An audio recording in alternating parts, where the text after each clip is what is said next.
Hello, mystical souls. Well, today it is story time. I am Chloe Rose. I am a full-time artist, mage, or witch if you like, quantum healer and mystic mentor. And yeah, welcome to my channel if you're new here. Today, I'm going to be sharing a story from the Sacred Sexual Union book by Anaiya Sophia. Really amazing book. All about how we can really heal and harmonize the divine masculine and feminine within us so that we can ascend back into that space of union from within. And the reason why I want to share this story in particular is because, well, a lot of witch wounds have been coming up for me so much, especially since hosting the Awaken the Witch Within masterclass, which was the day before Samhain or Halloween or All Hallows Eve or Dia de los Muertos, whatever you choose to call it.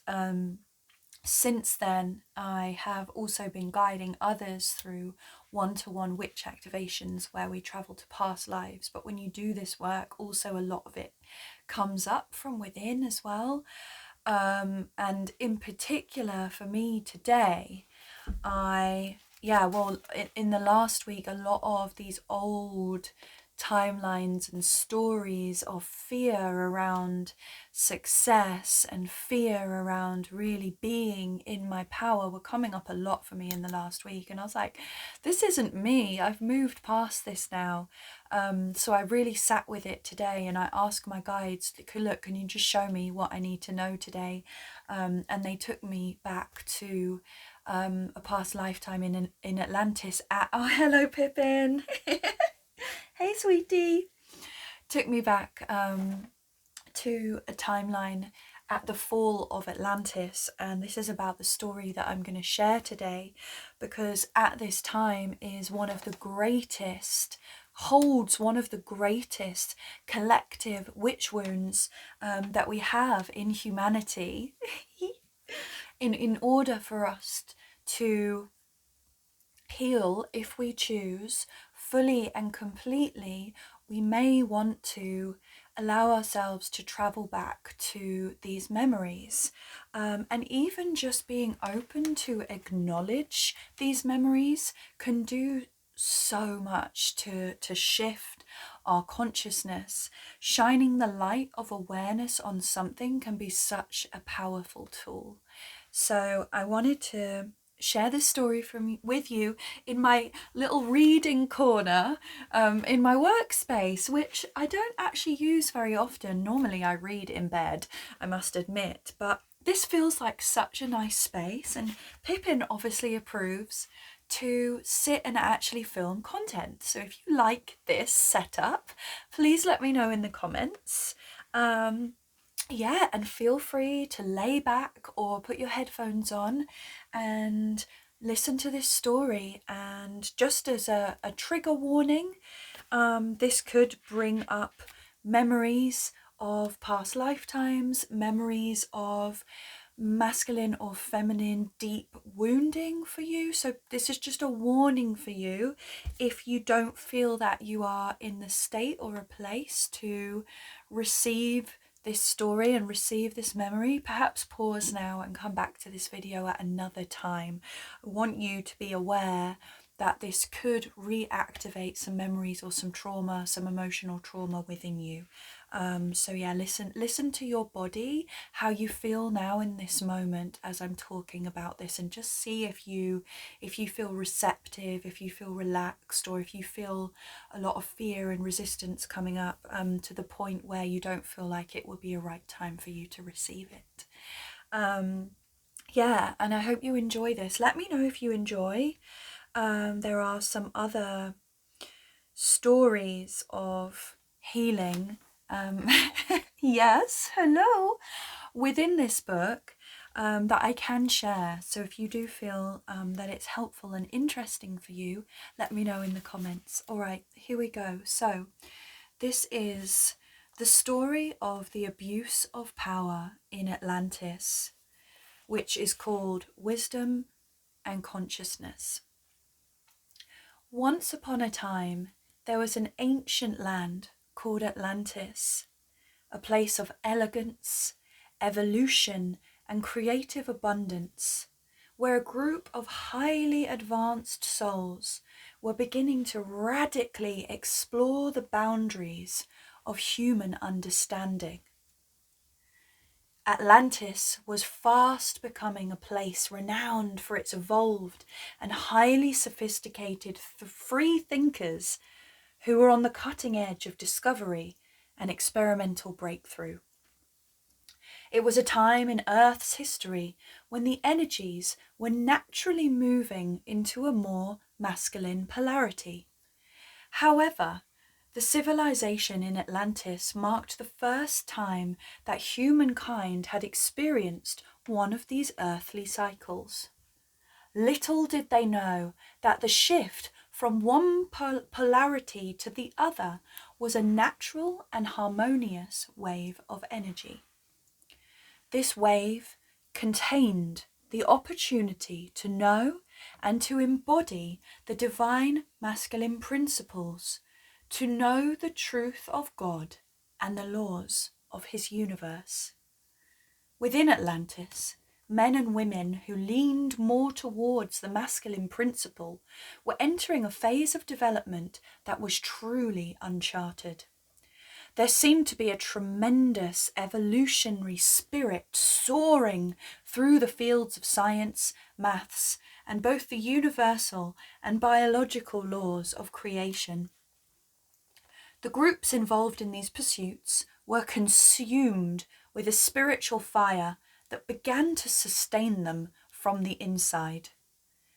There was almost no need for them to eat, sleep, or do anything else, as their passion for radical thinking and experimentation was all that they lived for. It was as if they had tapped into a new power that the rest of Atlantis had yet to discover.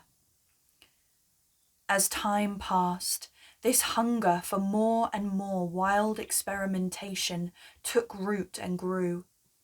However, outside these circles, there was a growing concern that these experiments and explorations were unbalanced and that there was no responsible authority guiding or overseeing the work.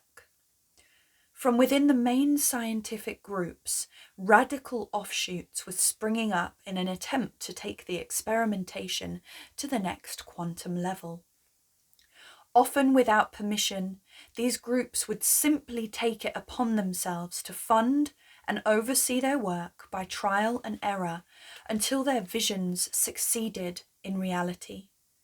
Doubts and fears were beginning to rise from within the greater communities of Atlantis.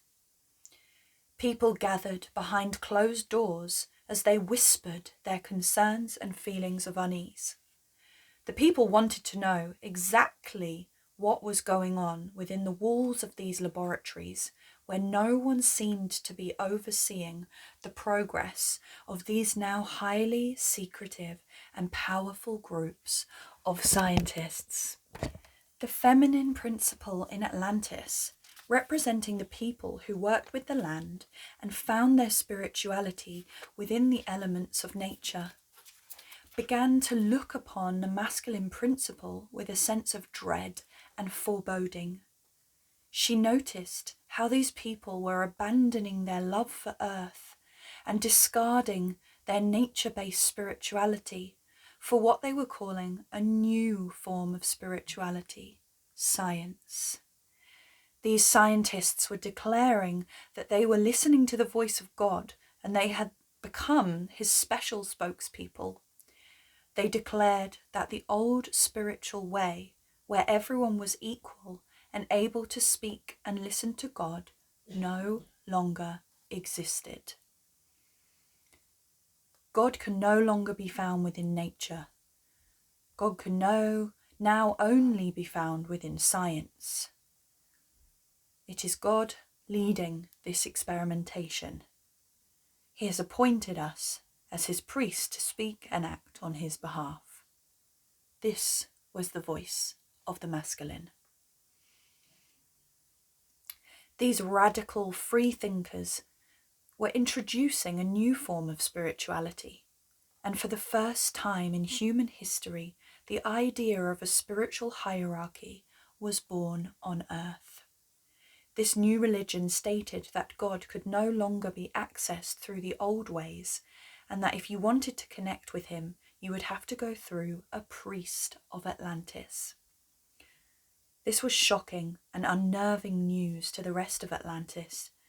It brought about a great deal of unrest and an immediate divide between the masculine and the feminine principles. This increased the growing distrust and rampant fear, because the very essence of the feminine principle was being questioned at a fundamental level. Those who carried the feminine principle within their hearts were being challenged to prove the need or place for the existence of the feminine in this brave new world that was being born. It was a frightening time.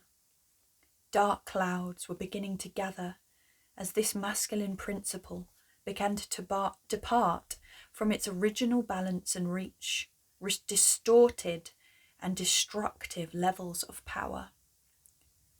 Refusing to listen to the growing concerns of the people, the masculine turned his back and returned to his work, where he now admitted that in many ways he was playing God. Rumours spread like wildfire through the streets and homes of Atlantis. There were stories of how mutant babies were being born who were half wolf, half human and half animal, and how they were attempting to bend the laws of nature and produce a fifth element. There was also talk of a brand new power being created that was being produced as a result of creating mini black holes and then exploding them. This news created a deep-seated fear from within the feminine, as she knew that these types of experimentation should not be happening. These science experiments were acutely dangerous and had the power to destroy the whole of Atlantis and possibly the entire Earth. And yet when it came to voicing her opinion, the feminine found that the scientific evidence and clever, calculating responses from the masculine undermined and humiliated her concerns. "You know nothing about this, woman, and it does not concern you. You are no longer needed.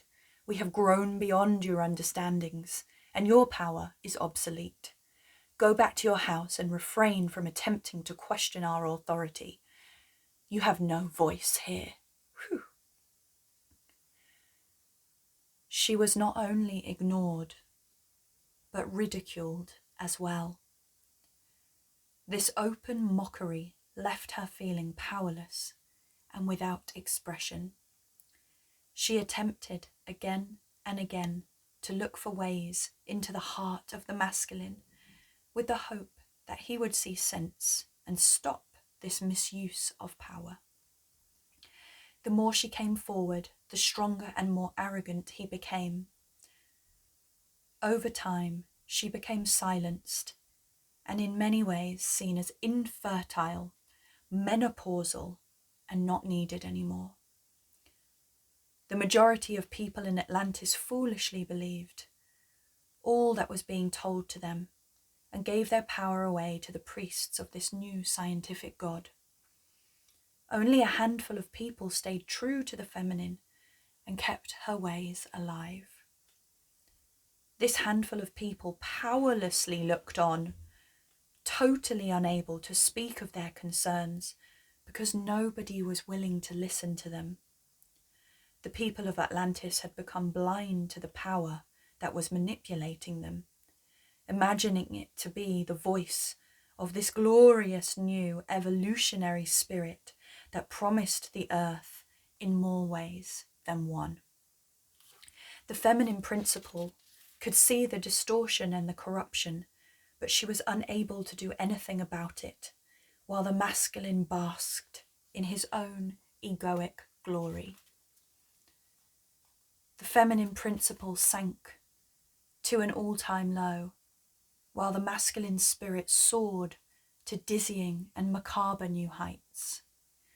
Atlantis was fast becoming a circus, a spectacle of twisted and wretched abuses of power and manipulation.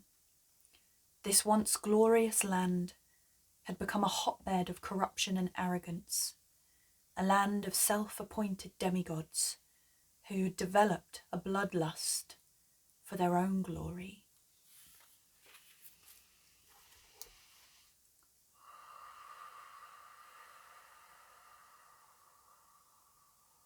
Inviting you just to take a moment to allow that story to settle into your being, seeing if it rings true for you.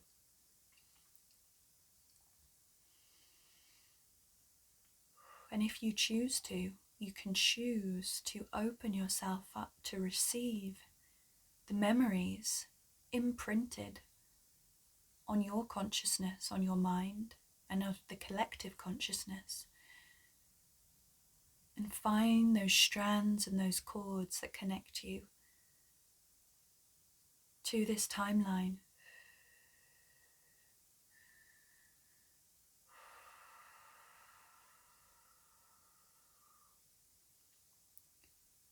And perhaps allowing yourself to recognize the patterns and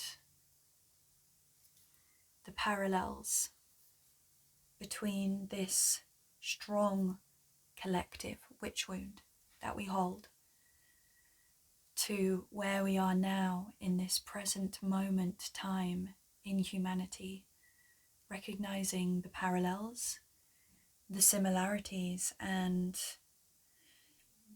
perhaps the choices that we can make. And I just want to highlight that when we talk about the masculine and the feminine principles, it's not saying woman is good, man is bad, or vice versa. It's recognizing the shadow and the light of the feminine and the shadow and the dark of the masculine, and how we need both working in light and in harmony together to come to this place of union. And what we need to do to protect the feminine, which is the magic, which is the vessel in which works in harmony with the earth and the natural frequencies, and the masculine, the safe and powerful container for that, the intelligent mind, the force that moves things forwards. What can we do to express our truth and to recognize this wound that is within us? And perhaps we could ask, is this playing out now in this current present moment timeline as a result of not healing this wound within us? And are we being called within us to recognize and to take accountability and to actually say, no, I'm not letting this happen again. I'm not letting this happen again. Totally up to your own interpretation. And also just honoring that these words can have quite a deep and powerful effect on you physically, mentally, emotionally, and spiritually. So I just invite you to take some time to breathe with it, meditate on it, ask your guides, if you choose to take you back to this deep witch wound in Atlantis, and see how it feels for you. And if you choose to, you can choose to heal, release any cords that bind you to times of where you felt scared to speak up for what you knew to be right, timelines of fear, timelines of suppression, timelines of poverty, timelines of slavery, timelines of mistrust, timelines of confusion. You can choose to release the cords safely and lovingly that are holding you back from times of despair and betrayal and corruption. I hope that this could be helpful for you. Please do let me know in the comments. Let me know if you enjoyed these story times with Pippin for some of it. After that, I think he got hungry and left. Sending you so much love from my heart to yours.